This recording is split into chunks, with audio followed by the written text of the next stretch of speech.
Hey everyone, welcome to episode 2 of Irving Hill Designs book reviews, and today we're going to be working on Chris Do's Pocket Full of Dough. Now if you're not familiar with The Futur and you're a designer, you're messing up. I'll have the link below to The Futur.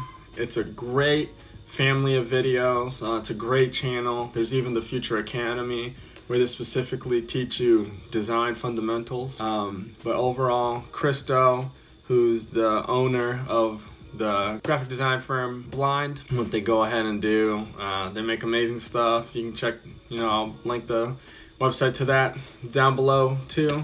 But overall, The Futur is just a great, fantastic family of videos that's going to help you push forward, because you're not just going to be a freelance graphic designer, you're going to be a business owner. Chris Do, he pushes you, he wants you to be better, he wants you to work on your skills, and this book helps you with all that.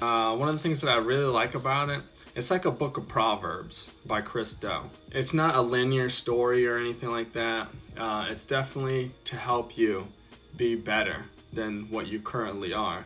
So when you pick this up, you can flip open to any page and it's just a singular thing with the main point just being boiled down. They got these nice graphics on one page and then the text on the other, and it just all flows very well. Like on this particular page, the main goal for this particular chapter is on pricing, anchoring bias.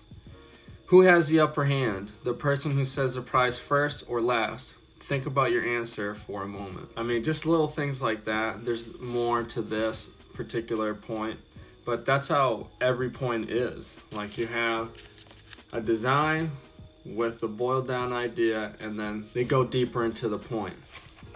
It's a nice size too. Like, you can carry this around. If you have cargo pants, you can put it in your pocket. Literally, you have a pocket full of dough. And Chris Do's thoughts are all in here. Everything that he's learned, everything that he's gotten from other people like Dan Lok or Gary Vee, anything like that. Like, it's all in here. It's not just all original thoughts, which Chris Do would say there's no such thing as an original thought. You're just building upon a foundation of somebody else before you, and so on and so forth. Overall, the design's really nice. You can see that it's matte black on high gloss black, which I don't know if you guys can see it, but it's really nice. It's modern. Like, the typography is just great. It's nice and clean, rag left.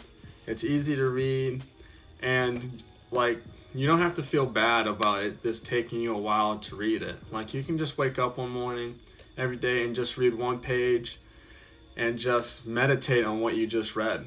That's the beautiful thing about this book, is that it's not a linear read. It's not telling you to do something all the time or guiding you through this path like to success. It's a one-page read.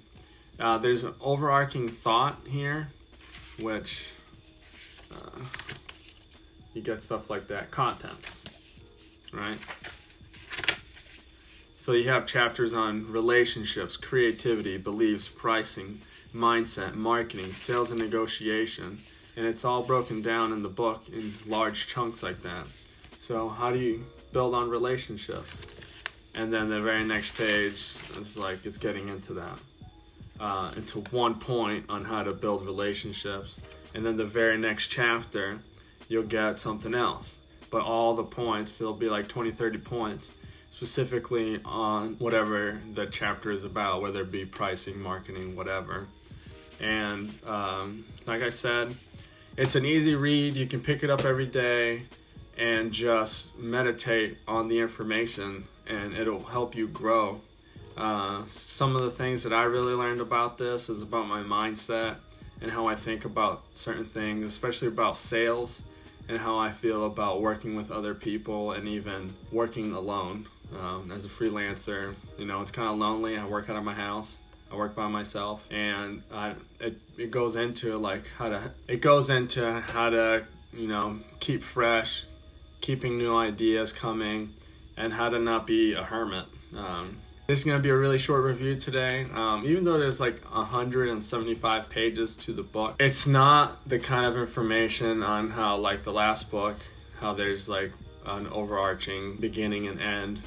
Since this is more like an anthology of ideas, you can go ahead and just pick this up at any time. I want to read on beliefs and just continue on. Now to go into some of my favorite lessons from the book. Listen to your heart. We don't grow into creativity, we grow out of creativity.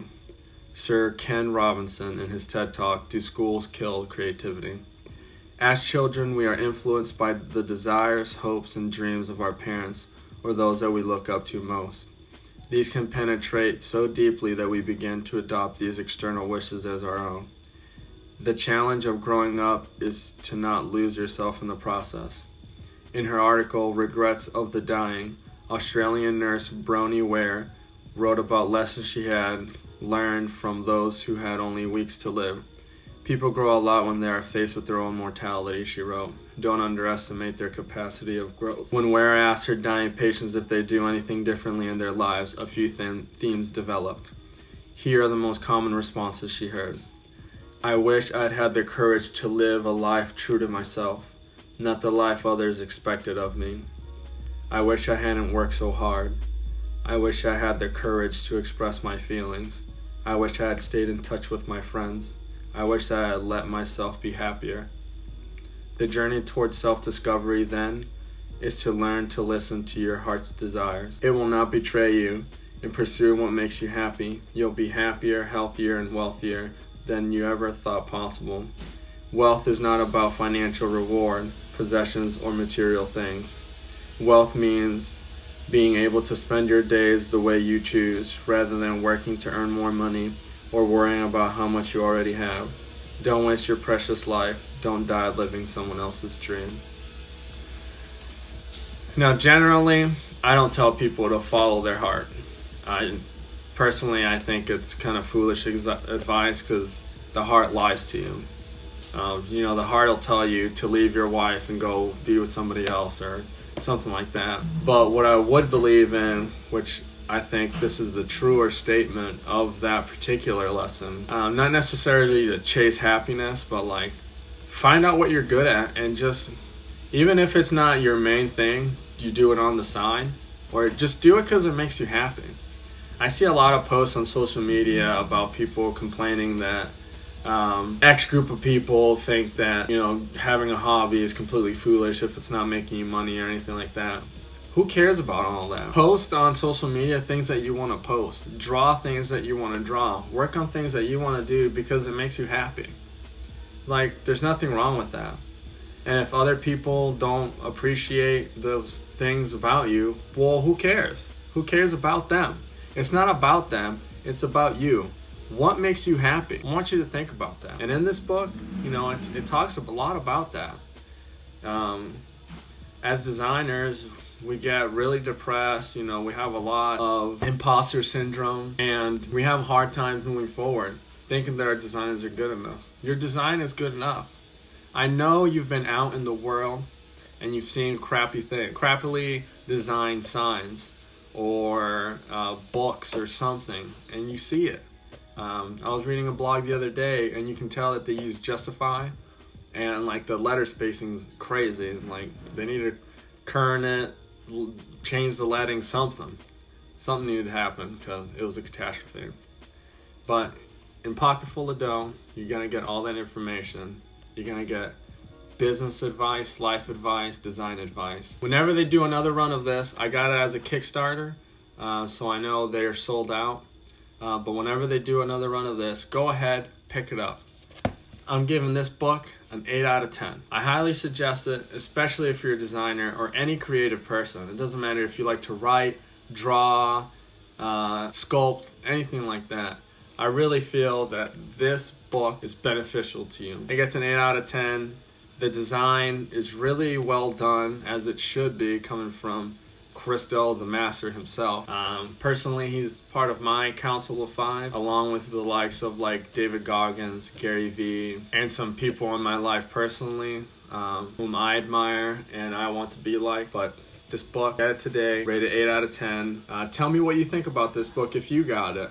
You know, comment below and let me know what you thought. What was your favorite lesson from the book? Are you thinking about getting it? What do you think I should read next week? What would you like to see a review on? Thank you so much for tuning in today to my book review. I really appreciate you taking the time and listening to this. Make sure you like and subscribe so I can show you these videos that are going to be coming out at least once a month. I'm going to try and put them out on the 1st of every month so that you know whether or not you should even bother reading certain books. I'm going to be going over all business and design books just to see, because I want to see you grow. I want to see you get better. Thank you so much and have a great day.